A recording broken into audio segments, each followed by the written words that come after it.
I'm Greg D. Doug. I started working at a public policy think tank. I've met really fun, smart people working to solve big problems. I asked some of them if they'd come talk about their work and how good public policy makes the world a better place. And all they asked for in return was pizza.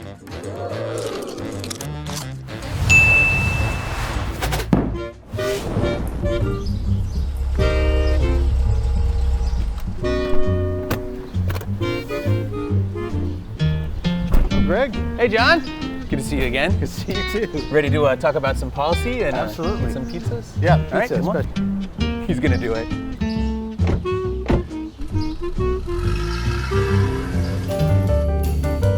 So your name is Jon Sanders, for everybody who doesn't know. What's your title and where do you work? So now my title is Director of the Center for Food, Power, and Life. Okay. How long have you been working in public policy, in the public policy area?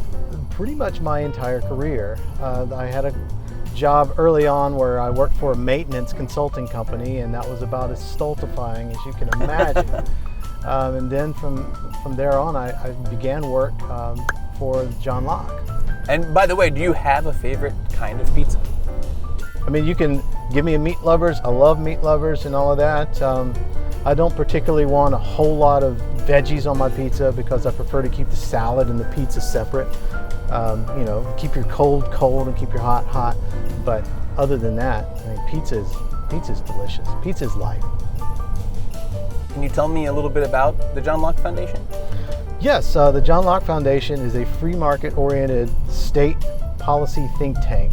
We're a group of people who are interested in doing what's best for the people of North Carolina, and we come at it from a free market perspective because we are convinced from our studies and research that free market is the best way of providing things for people. Yeah. So you're just trying to make sure that this is the best state out of all the states? Absolutely. Is there a competition between the states? There is a competition. There's a competition of ideas. There's a competition of outcomes. People like to go where freedom is. And I want to make North Carolina a beacon of freedom to the rest of the state. Pizza and freedom.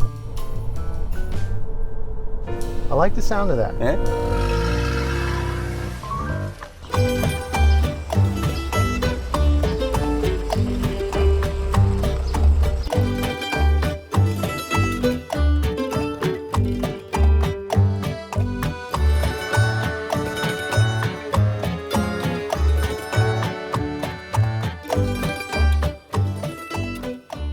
One of the pieces of research you do is called right to work.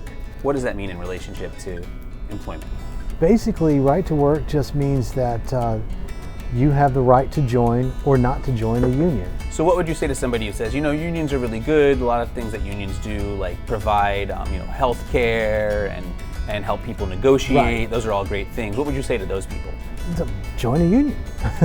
You have the freedom. You're welcome to it, and I would not stop you. North Carolina right now does have a right to work law? Law, yes. Okay. And with 75th anniversary of North Carolina being a right to work state. I think it should be a constitutional amendment. I think it should be enshrined in our state constitution. That would make it stronger. Currently as a statute, it's at the mercy of the next General Assembly. So, John, you just started your own center, right, at John Locke Foundation? That's right. Okay. And can you tell me about that? What's it called? It's called the Center for Food, Power, and Life. We are going to be looking at issues of agriculture, energy, and the environment. And when you say food, what's like a food policy that would be top of the list for changing or protecting that would most affect people in North Carolina?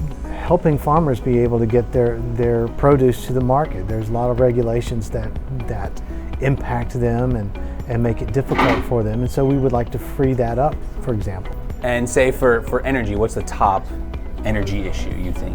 For me, the top energy issue is ensuring that we have the cheapest and most efficient blend of power options available so that low-cost, efficient energy, reliable, is available to people at the flip of a switch. Here comes thank food. you. Speaking of food, Oh, wow. Okay, this looks great. Great, thank you so much. All right, here you go, John. All right. Greg? To food, power, and life. Cheers.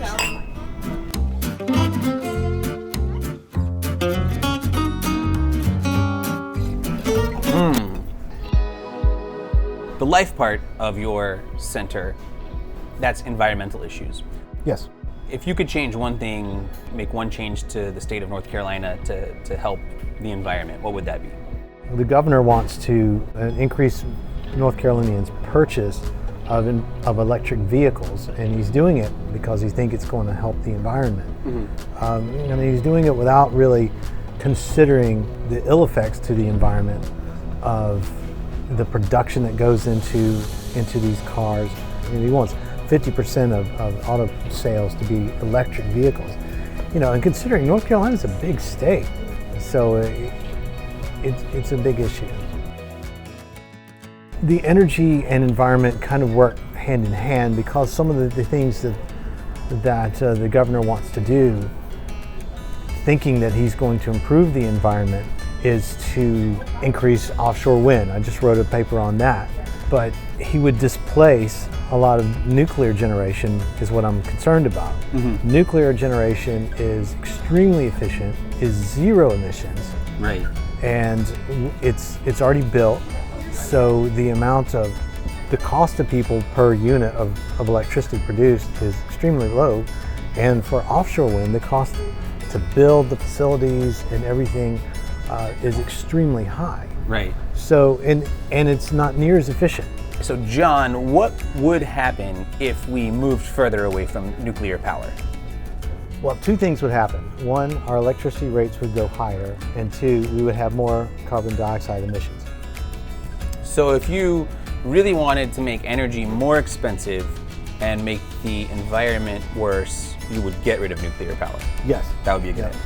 If you want to make people worse off, that would be one of the best ways of doing it. Hey, and John, thank you for coming and thank you for sharing some of your insights with us. Oh yeah, thanks. This has been fun. If you'd like to learn more about agriculture, energy, and environmental policy, check out the links below or go to jonlocke.org.